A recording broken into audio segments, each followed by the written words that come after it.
이번 여행이 저희 둘이 했잖아요. 근데 사실은 저희 둘만이 아니라 아주 훌륭한 가이드가 같이 동행해서 이 여행을 했습니다. 그 가이드가 누굴까요? 네? 하나님이라고 하시는 분도 있고. 네, 그러면 네, 그런데 제 대답은 그렇게 대답을 했어야 되는데, 네, 아멘 건이. 건이가 아까 낯가림을 하고 저를 이렇게 외면하더니 이제 좀 괜찮아진 것 같아요. 지금도 등을 돌렸어요. 예, 그 누가 동행을 했느냐? 예, 인공지능 AI입니다. 제미나이. 여행 일정을 잡는 것부터 현지의 대중교통 이용 방법, 또 숙소를 예약했는데 여기 어딘지 모르잖아요. 숙소 위치에 대한 판단, 또는 가서 세탁기를 쓰려고 했더니 어떻게 쓰는지 모르겠는 거예요. 그런 가전제품 이용 방법, 또 일정이 꼬였어요. 대체 방안이 필요하잖아요. 어떻게 하면 좋겠니? 몇 초 만에 쫙 대처 방안을 쭉 이야기해 줍니다. 40일 내내 거의 매일매일 제미나이의 도움을 받았어요. 예전 같으면 어떻게 했을까요? 여행책 뒤적이고 인터넷 검색하고 아니면 안 되는 언어로 현지인들한테 막 폰집 받짓하면서 물어보면서 해야 했던 일들이 몇 초 만에 다 해결이 됐습니다. 제가 한국에서도 종종 AI를 이용했지만 이렇게 매일매일 나의 일상 깊숙한 곳에서 아주 세부적인 것까지 이 AI를 이용한 건 처음이었어요. 마르세유를 갔는데 같이 이런저런 이야기를 하다가 우리 이세롬 자매가 이렇게 말했습니다. 목사님, 이거 제미나이한테 물어볼까요? 그래서 야, 너도 제미나이 이용하는구나 하면서 같이 막 웃었습니다. 세상이 정말 예전과는 차원이 다른 새로운 시대에 들어섰다는 것을 이번 여행을 통해서 아주 진하게 경험을 했어요. 여러분, 이렇게 우리는 이제 거스릴 수 없는 새로운 기술의 시대를 맞이하고 있습니다. 그리고 그 기술이 우리의 삶을 여러 가지 많은 부분에서 더욱 편리하게 만들어줄 가능성이 높다. 심지어 건강과 의료 이런 데까지 그런 가능성이 더 매우 높다고 이야기를 합니다. 그런데 한편으로는 그렇게 편리하게 이용하면서 이런 생각들이 또 올라오기도 했어요. 야, 이 속도라면은 대체 세상은 앞으로 더 얼마나 빨리 변하게 될까? 지금 내가 가지고 있는 지식과 경험은 앞으로 얼마나 더 가치를 가지게 될까? 또 우리 아이들이 미래에 어떤 세상을 살아가게 될까? 예상이 잘 안 되는 거예요. 그리고 우리 아이들이 어떤 교육을 받아야지 이런 세상의 변화에 제대로 대처하고 제대로 소화하며 삶을 살아갈까? 아이들이 지금 받고 있는 교육이 과연 이런 변화의 시대에 유효한 걸까? 진짜 아이들의 삶의 능력이 될까? 자산이 될까? 여러분들은 어떻게 생각하세요? 그래서 이런 기술의 발전으로 우리의 삶의 편리함이 커지는 건 분명한데 한편으로는 너무도 변화가 크고 빨라서 그에 대한 불안도 함께 커지고 있는 시대라고 할 수가 있습니다. 그래서 사람들은 어떻게 할까요? 이런 변화에 살아남기 위해서 끊임없이 내 자신을 업데이트하려고 노력합니다. 퇴근 후에도 일을 멈추지 못하죠. 새로운 기술을 배우려고 하고 주말에 그래도 안정적인 자격증을 준비하려고 하고 틈만 나면은 유튜브 강의를 들으려고 하고 그렇게 새로운 정보를 익혀가려고 합니다. 변화로 주어지는 편리함은 좋은데 거기에서 내가 멈추면 나는 뒤처질 것 같아요. 내가 쉬면은 이 경쟁에서 빠른 속도의 세상에서 밀려날 것 같습니다. 사실 우리 시니어들만 해도 이미 온 세상이 키오스크로 바뀌면서 이걸 어떻게 되지? 당황하게 되잖아요. 여러분, 그 당황함은 뭐냐? 밀려나고 있다는 경험이에요. 뒤처지고 있다는 경험이거든요. 내가 나이 먹었는데 나이 먹었다는 이유로 이런 변화하는 세상에 뒤처지고 있다. 그에 대한 불안감을 우리가 일상에서 경험하게 되는 겁니다. 그러다 보면요, 우리가 몸은 쉬어도 마음은 잘 쉬질 못해요. 휴가를 떠나도 불안하고, 쉴 때에도 마음 한구석은 무언가를 계속 해야 되는데, 이렇게 손을 놓고 있으면 안 되는데 라는 생각이 떠나지를 않습니다. 여러분, 그러면서 우리 현대인들은 과거의 우리의 선배들, 선조들에 비해서 우리의 정체성이 변합니다. 어떻게 변하느냐? 우리 자신도 모르는 사이에 우리는 존재하는 사람이기보다는 무언가를 끊임없이 해내야 되는 행위의 사람, 행동의 사람으로 변해가고 있어요. 현대인들을 정의하면은 존재하기보다 행위하는 인간, 이렇게 정의할 수 있습니다. 이런 시대의 변화에 대해서 생각을 하면서 떠오르는 사람이 제가 한 명이 있었어요. 그의 이름은 헨리 나우엔. 아마 여러분 대부분 알고 있는 분일 겁니다. 당대 최고의 영성가이자 영성신학자였습니다. 노트르담 대학에서 또 예일 대학교에서 교수를 했고요. 하버드 대학 신학대학원에서 교수로 재직하고 있었어요. 수많은 책을 집필했고 세계 곳곳에서 강연 요청이 끊이지 않았습니다. 누가 봐도 성공한 사람이었어요. 그런데 그의 내면은 전혀 달랐어요.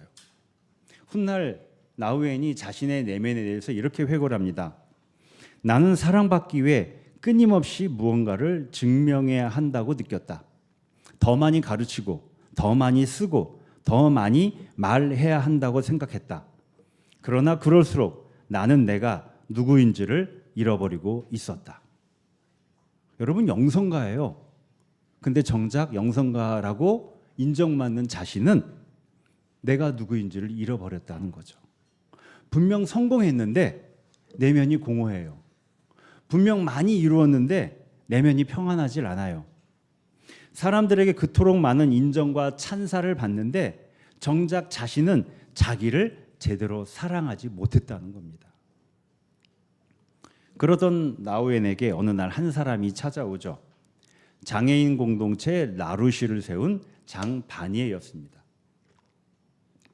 바니에가 나우엔에게 아주 짧은 질문 하나를 던집니다. 헨리, 당신은 평생 하나님의 사랑을 가르쳐 왔습니다. 근데 당신 자신은 그 사랑을 받는 사람으로 지금 살고 있나요? 라고 물었습니다. 이 질문이 헨리 나우엔의 심장을 꿰뚫었어요. 나는 하나님의 사랑을 말하고 있었지만 정작 그 사랑 안에 내가 머물고 살고 있었던가? 이 질문에 고민을 합니다. 그리고 이 질문이 결국 그의 인생 전체를 뒤바꾸게 돼요. 오랜 묵상과 기도 가운데 그가 어떻게 했죠? 하버드 대학 교수직을 내려놓습니다. 그리고 캐나다 토론토에 있는 라루시 공동체로 들어가요. 라루시 공동체는 지적, 정신적, 신체적 장애를 가진 중증 장애인들과 함께 살아가는 그런 공동체였습니다. 그곳에서 헨리 나우엔의 짝이 생기는데 누구냐? 아담 아넷이라는 청년이었어요. 아담은요, 말을 할 수도 없었고 스스로 몸도 움직일 수 없을 정도로 그런 중증 장애인이었습니다. 아담과 나우엔이 함께 할 때 그동안 나우엔이 했던 그 어떤 능력도 아무런 소용이 없었어요. 그 멋지고 화려한 강의도 소용이 없었고요. 그 많은 사람들한테 감명을 주었던 책도 아무 소용이 없었죠. 토론과 논쟁도 아무런 도움이 되지 않았어요. 나우엔이 할 수 있었던 것은 그저 가만히 이 아담의 곁에 함께 있어주는 것, 그것만 필요했습니다. 나우엔은 그 시간이 너무 힘들었다고 고백합니다.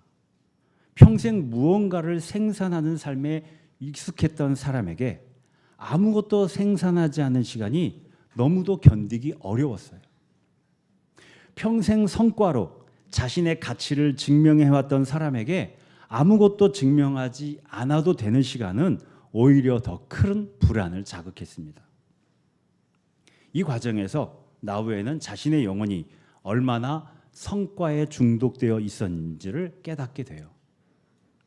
그런데 시간이 흘러가면서, 그렇게 아담과 함께하는 시간이 흘러가면서 나우엔의 삶에 아주 놀라운 일이 일어납니다.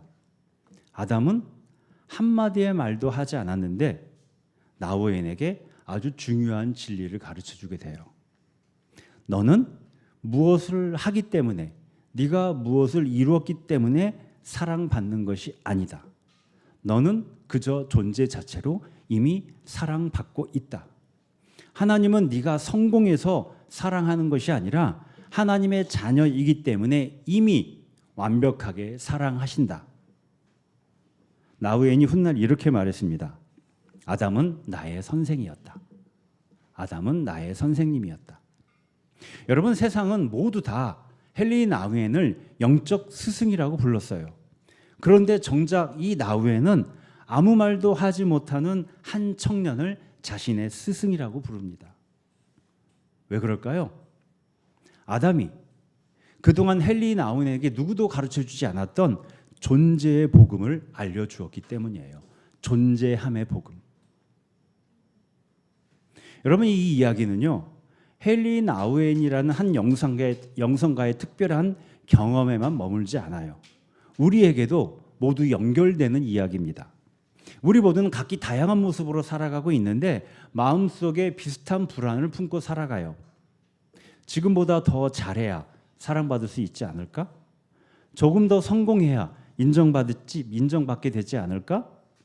조금 더 내가 쓸모있는 사람이 되어야지 가치 있는 사람이 되지 않을까? 우리 어린이들은 내가 공부를 더 열심히 해서 성적을 잘 받고 공부 잘하는 모범생, 우등생이 되어야 되지 엄마 아빠의 사랑을 더 많이 받지 않을까? 오빠는 공부를 많이 하고 잘하는데 나는 공부를 안 해서 엄마가 오빠를 더 많이 사랑하지 않을까? 안 그래? 지효야? 우리 지효는 안 그렇대요. 네. 정말 다행이에요. 지효는 설교 안 들어도 돼요. 권유는 아니래요? 네. 그러다 보니까 여러분, 우리는 어떻게 됐냐? 쉼 없이 살아가요. 몸은 쉬는데 우리의 내면은 끊임없이 두잉하는 삶을 전력 질주하며 달리기 하듯 그렇게 살아가게 됩니다.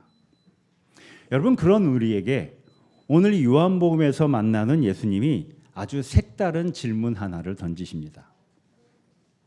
너는 얼마나 많은 열매를 맺었느냐? 너는 얼마나 열심히 살아가고 있느냐? 이렇게 묻지 않으세요. 예수님은 이렇게 물으십니다. 너는 지금 어디에 머물러 있느냐? 너는 지금 어디에 머물러 있느냐? 오늘 우리가 함께 읽은 요한복음 15장은 우리에게 사실 아주 익숙한 말씀이죠. 나는 포도나무요, 너희는 가지다. 너무 익숙하다 보니까 우리는 이 말씀이 어떤 상황에서 전해졌는지, 예수님께서 왜 하필 요한복음 15장에서 이 말씀을 하시는지를 놓치기 너무 쉬워요. 그냥 예수님이 나는 포도나무요, 너희는 가지다, 이것만 크게 들리죠. 여러분, 예수님은 이 말씀을 하실 때 한가로운 포도원을 바라보시면서 저희가 여행하면서 봤던 유럽의 그 많은 포도밭, 그걸 바라보시면서 야, 좋다, 그렇게 그걸 감상하면서 영성 강의, 인생에 대한 강의를 하시는 게 아니에요. 예수님의 이 말씀은 십자가를 앞두었던, 십자가의 죽음을 앞두었던 마지막 날 밤 제자들에게 남기신 고별 설교의 한가운데 있는 내용입니다. 예수님의 삶에서 가장 치열했던 그 한복판에서 하신 말씀이에요. 무슨 의미가 있느냐? 그만큼 우리에게 중요하고 가장 본질적인 가르침이라는 거죠. 그리고 이 요한복음의 첫 번째 독자였던 요한 공동체의 현실도 결코 평탄하지 않았어요. 1세기 말에 요한의 공동체는 두 세계에서 철저히 고립된 사람들로 놓여져 있었습니다. 한편에는 로마 제국이 있었어요. 당시의 로마는 황제를 단순한 통치자를 넘어서서 종교적 숭배의 대상으로 강요했습니다. 황제를 주님이라고 부르고 향을 피우며 예배하라고 요구했어요. 그리스도인들이 그 요구를 받아들일 수 없었죠. 오직 예수만이 주님이시다, 예수만이 우리의 주님이시다, 이것이 당시의 그리스도인들의 유일하고 대표적인 신앙 고백이었거든요. 그래서 황제가 아닌 예수를 주님이라고 고백하는 당시 그리스도인들의 신앙 고백은 신앙 고백을 넘어서서 정치적 선언이자 사회적 저항이 될 수밖에 없었습니다. 그리고 그 대가는 혹독했어요. 직업을 잃기도 했고요. 시장에서 상거래를 하지도 못했고 로마법의 보호 밖으로 밀려나기도 했어요. 여러분, 오늘 우리가 이렇게 주일에 예배드리는 걸로 그런 상황에 처한다. 갑자기 최민혁 집사님이 직장을 잃어버리고 소일이 더 이상 상거래를 할 수 없게 되고 누군가 나를 협박했는데 법의 보호를 받지 못해요. 이런 현실에 놓여져 있다. 어떻겠어요? 이유는 단 하나. 내가 교회를 다니고 예수 믿는다는 이유 하나 때문에. 그리고 다른 한편에서는 요한 공동체가 대부분 유대인들이거든요. 그런 유대인들의 중심이 되었던 유대인 회당에서 이들이 받아들여지지 않았습니다. 요한복음을 보면 여러 번 회당에서 쫓겨났다는 표현이 반복해서 등장해요. 회당에서 쫓겨났다. 당시의 유대인들에게 회당은 예배만 드리는 장소가 아니었거든요. 아이들을 교육하고 이웃 간의 분쟁을 해결하고 어려운 이웃을 돌봐주고 또 나의 직장, 직업, 일자리를 연결해주는 삶의 현실적인 기반이었어요. 그런 회당에서 출교된다는 것은 단순히 교회를 옮긴다 그 정도가 아니라 내 삶의 안전망 전체를 잃어버리는 것과 같아요. 그런데 요한 공동체가 예수를 믿는다는 이유로 그 유대교의 회당에서 쫓겨나게 된 겁니다. 이렇게 요한 공동체의 사람들은 어떤 곳에도 속하지 못하는 사람이 되었어요. 로마도 내 편이 아니고 회당도 내 편이 아니에요. 그렇게 철저히 주변인으로 쫓겨난 사람, 소외된 사람으로 내몰리게 된 게 이들의 현실이었습니다. 여러분이 그런 상황에 처하면 어떻게 하시겠어요? 아마 두 가지의 유혹이 있을 것 같아요. 조금만 적당히 타협하면 되지 않을까? 뭐 황제에게 향화만 피우고 뭐 하면은 그게 뭐 큰일이라고. 그냥 내 믿음을 간직하면 되지 않아? 나와 내 가족 먹고 살아야 되는데 어떻게 하겠어? 이럴 수 있죠. 타협하며 사는 것. 반대로 어떤 사람은 이렇게 생각했을지도 모릅니다. 강해져야지. 힘을 가져야지. 그래서 교회를 키우고 더 큰 조직을 갖고 더 많은 사람을 모으고 더 큰 사회적 영향력을 가져야지. 그래서 유대교 회당 빠질 거 우리도 그 정도 힘을 가지고 있는데 이렇게 해야지. 적당히 타협하거나 더 강해지거나. 여러분, 이것은 사실 우리가 매일 겪고 있는 우리의 딜레마이기도 합니다. 이 세상의 질서에 맞추기 위해서 적당히 타협하거나 아니면 더 많은 성과를 내기 위해서 내 자신을 끊임없이 몰아붙여서 내가 더 힘있고 능력 있는 사람이 되거나. 그런데 오늘 말씀의 예수님의 처방은 그 어느 쪽도 아니었어요. 예수님이 이렇게 말씀하시죠. 그런 현실에 있는 요한 공동체의 신자들에게 내 안에 머물러 있어라. 내 안에 머물러 있어라. 여러분, 예수님은 세상의 현실 속에서 더 열심히 싸워라 하지 않으세요. 더 큰 힘을 길러라. 더 강력한 사람이 되라 라고 말하지 않으세요. 단지 내 안에 머물러 있어라 라고 하십니다. 내 안에 머물러 있어라. 헬라어로 메이나테라고 합니다. 메이나테. 단순히 가만히 있으라는 게 아니라 이 말의 정확한 의미는 어떤 상황에서도 나를 생명의 근원으로 삼아라. 어떤 상황에서도 나를 생명의 근원으로 삼아라. 너의 삶의 중심을 다른 곳으로 옮기지 마라. 이게 머무름의 뜻입니다. 너의 삶의 중심을 다른 곳으로 옮기지 마라. 나를 너의 삶의 중심으로 삼아라. 마치 폭풍우가 몰아칠 때 배가 닻을 내리는 것과 같은 거예요. 여러분, 배가 닻을 내렸다고 해서 폭풍이 멈추는 것은 아니에요. 그런데 닻이 있기 때문에 배가 떠내려가지 않습니다. 폭풍을 이겨요. 버팁니다. 그리고 배가 자기가 갈 길을 갈 수 있어요. 예수님은 자신이 바로 이 닷과 같다고 말씀하시는 거예요. 그래서 머무름은 언뜻 이 언어적으로 볼 때는 수동적이고 소극적인 것 같지만 현실을 버텨내고 현실을 이겨내고 우리에게 주어진 나의 인생의 길을 제대로 가도록 하는 가장 강력한 힘이 된다는 겁니다. 오늘 시편 20편의 다윗의 노래가 이러한 고백을 담고 있어요. 여러분, 시편 20편의 이 노래는 다윗이 평화로운 왕궁에서 아주 여유작작할 때 이 시를 쓴 게 아니에요. 원수들에 둘러싸여 있었고 원수들과의 전쟁을 코앞에 두고 있었습니다. 그 위협적인 상황에서 다윗이 이렇게 고백을 하는 겁니다. 우리 시편 27편 4절 같이 찾아서 읽어보겠습니다. 시편 27편 4절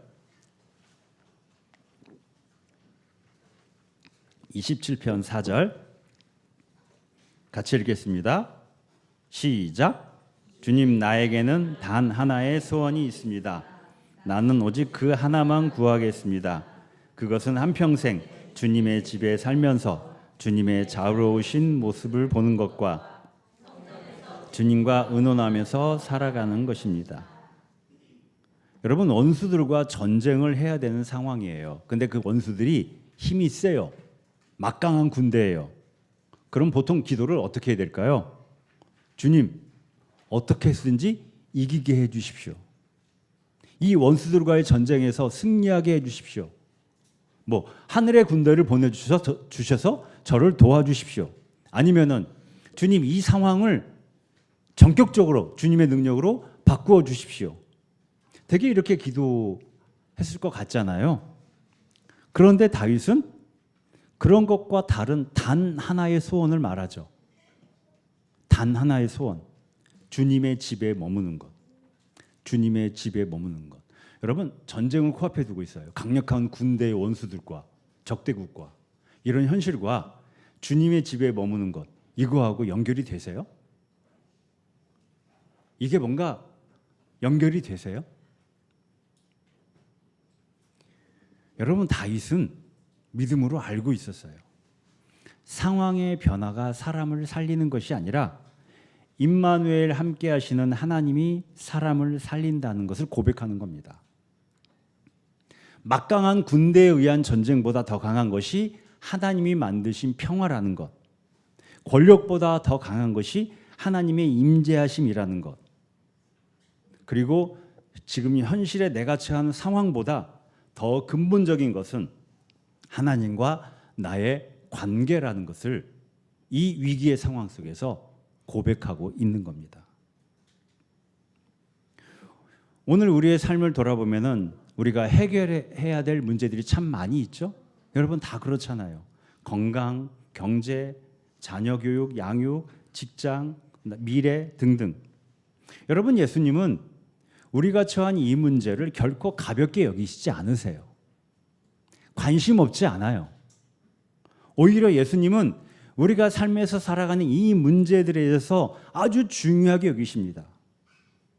그래서 우리를 위해서 이런 문제 속에 있는 우리에게 보다 더 근본적인 질문을 던지고 계시는 겁니다.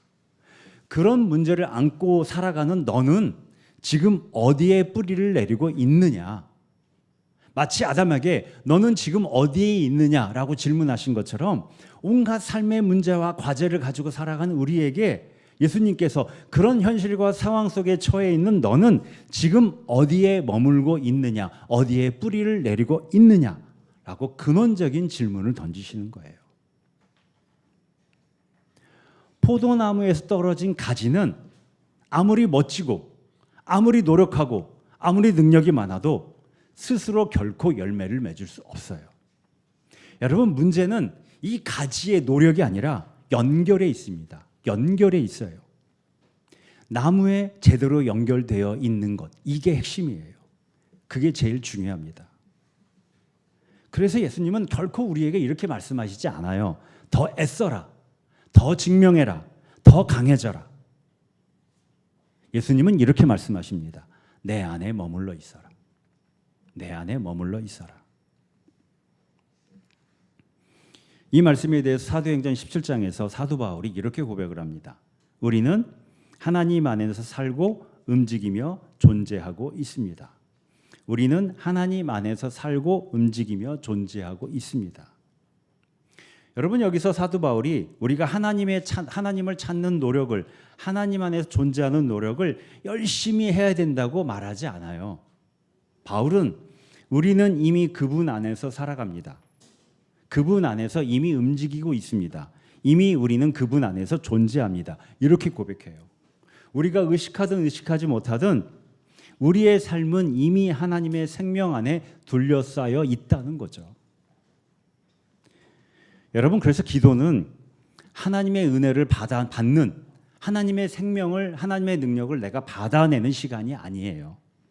이미 나에게 흘러오고 있는 그 생명을 내가 자각하는 시간인 겁니다. 나를 향한 하나님의 임재를 만들어내는 게 기도가 아니라 이미 나를 둘러싸고 있는 하나님의 임재를 내가 알아차리는 시간이 기도인 거예요.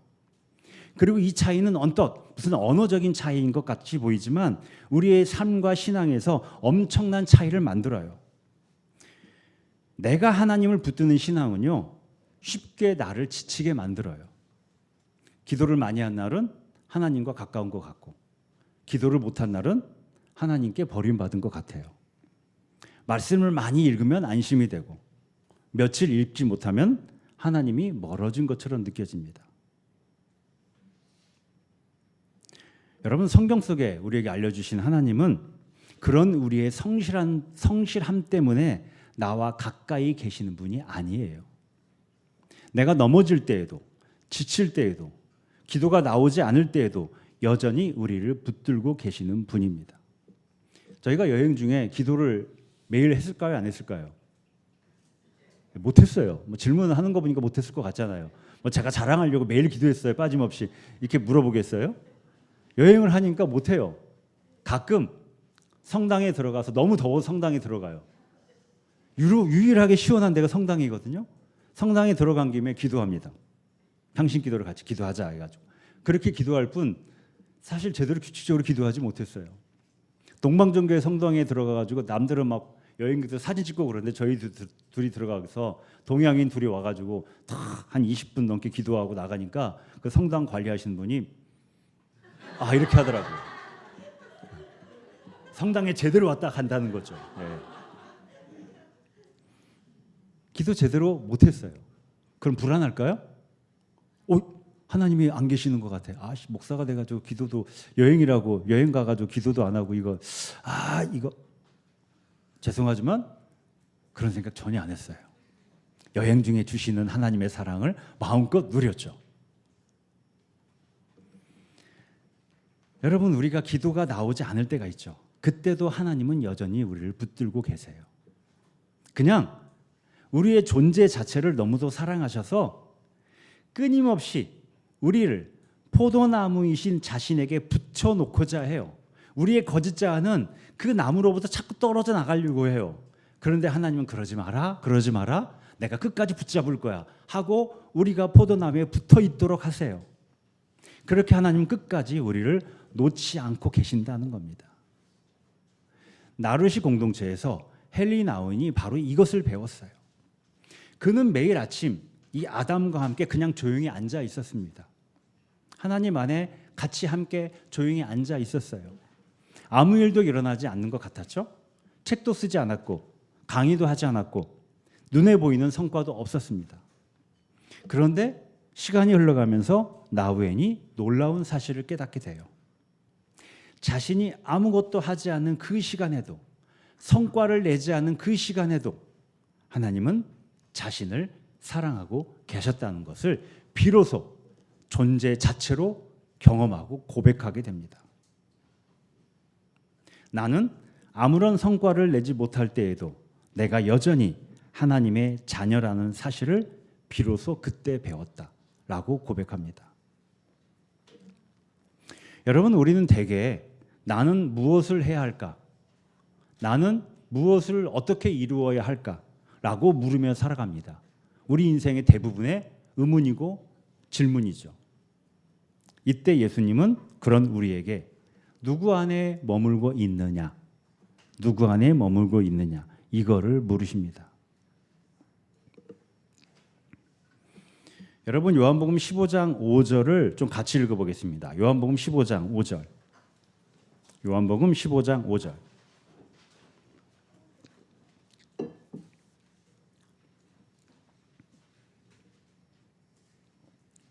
요한복음 15장 5절 같이 읽겠습니다. 시작. 나는 포도나무요 너희는 가지이다. 사람이 내 안에 머물러 있고 내가 그 안에 머물러 있으면 그는 많은 열매를 맺는다. 너희는 나를 떠나서는 아무것도 할 수 없다. 여러분 이 말씀을 보면 이 말씀의 중요한 거는요 순서입니다. 열매를 많이 맺어야 열심히 헌신해야 그리스도인답게 살기 위해 노력을 해야 좋은 그리스도인이다. 그래서 더 열심히 봉사하고 더 많이 헌신하고 더 큰 일을 하나님이 좋아하실 만한 일을 하며 살아야 된다. 그래야지 하나님의 사랑을 받는다. 이러지 않아요. 먼저 뭐가 있느냐? 머무름이 있어요. 그리고 그 다음에 열매가 있습니다. 먼저 관계가 있어요. 그 다음에 삶이 있습니다. 먼저 은혜가 있어요. 그 다음에 헌신이 있어요. 하나님과 함께 있는 것, 하나님과 관계를 맺는 것, 하나님 안에 머무르는 것, 이게 먼저 있어요. 이 순서가 뒤바뀌면 우리의 믿음이 기쁨을 잃어버립니다. 지금의 많은 하나님을 믿는 신앙 공동체 교회 안에서 이런 일들이 비일비재하게 일어나고 있어요. 순서가 뒤바뀌었어요. 그래서 신앙이 족쇄가 되고 신앙이 율법이 되고 신앙이 도덕적 의무가 돼요. 기쁨이 사라져요. 자유함이 사라집니다. 열매를 만들려고 애쓰고 지쳐요. 지치면은 하나님이 멀어진 것 같고 심지어는 죄책감을 느낍니다. 하도 죄를 강조하니까. 죄책감이 느껴지면 어떻게 하겠어요? 하나님을 멀리하게 돼요. 예수님은 그러지 말라는 겁니다. 먼저 내 안에 머물러 있어라. 먼저 내 안에 머물러 있어라. 그러면 열매는 내 인생의 내 삶의 열매는 이 나무로부터 공급되는 생명을 통해서 자연스럽게 맺히게 될 것이다. 이 신비를 경험하라는 초대입니다. 헨리 나우엔의 삶에도 이런 열매가 맺히기 시작했습니다. 나루시 공동체에 들어간 다음에 그 이전보다 헨리 나우엔은 훨씬 더 성과에 덜 집착하며 살았죠. 무언가를 애쓰며 노력하고 그걸로 자신의 가치를 증명하려고 하는 삶을 내려놨습니다. 그랬더니 세상에 미친 헨리 나우엔의 영향력은 이전보다 훨씬 더 깊고 커졌어요.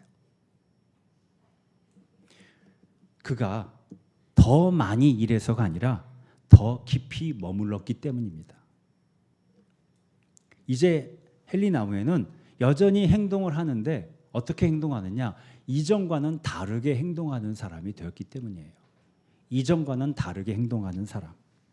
성과를 내고 성취를 해서 또 강력한 힘을 가져서 내 가치를 증명하려고 일하는 것이 아니라 하나님의 사랑 안에 머무는 거예요. 그랬더니 그 사랑이 나를 통해서 자연스럽게 흘러가는 그런 행위의 삶을 살아가게 되었다는 거죠. 내일이 월요일입니다.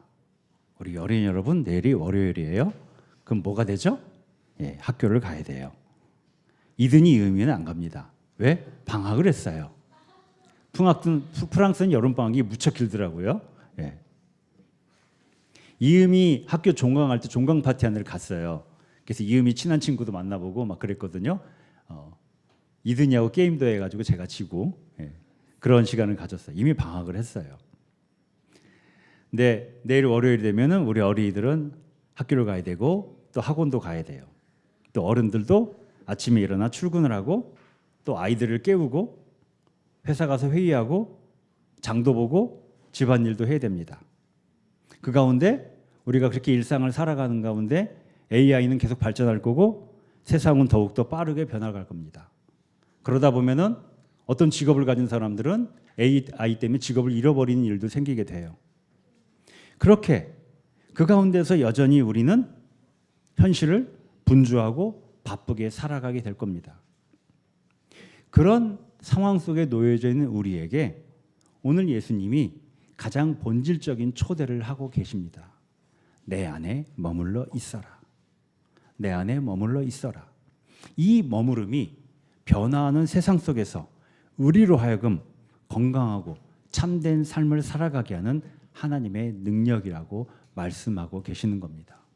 구체적으로 그렇다고 해서 내 삶이 어떻게 전개될까요? 몰라요.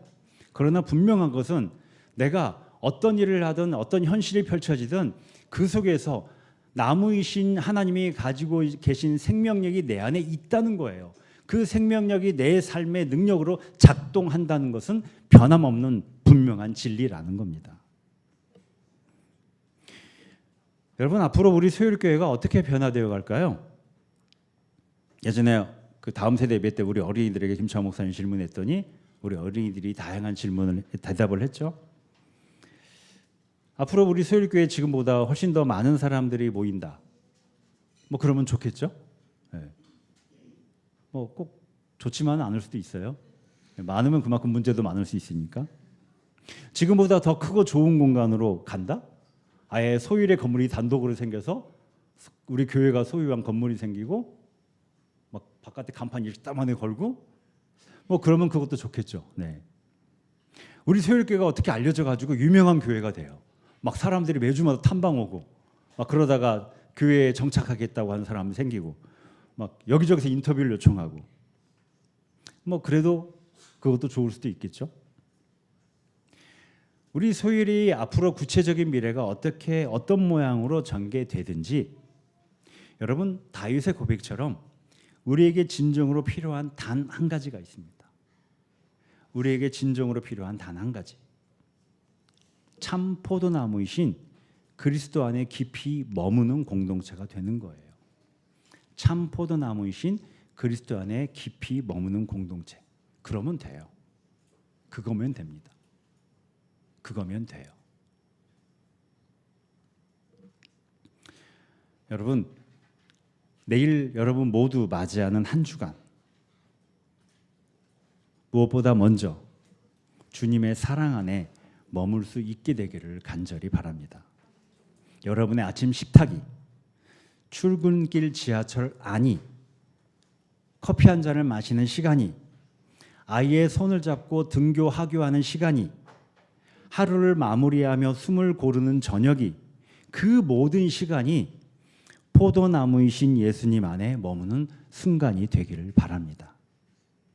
내 안에 머물러 있어라. 내 안에 머물러 있어라. 이 머무름의 시간이 쌓여갈수록 우리는 명확하게 깨달아가게 될 겁니다. 내가 애써서 생명을 만들어 온 것이 아니라 언제나 그리스도께서 나의 생명이 되어 주셨다는 것을. 그리고 그 생명이 그리스도 안에 머물러 있는 나를 통해서 내 가정으로, 일터로, 이웃에게로, 이 문제 많은 세상으로 조용하지만 그래서 너무도 조용해서 때로는 내가 자각하고 의식하지 못할 정도이지만 또 한편으로 분명하게 그 생명이 나를 통해 이 세상을 향해 흘러가고 있다는 것을 우리는 명확하게 볼 수 있게 될 겁니다. 이것이 그리스도인의 삶이고 그리스도인의 참된 능력이고 그리스도 공동체의 진정한 힘입니다. 기도하겠습니다.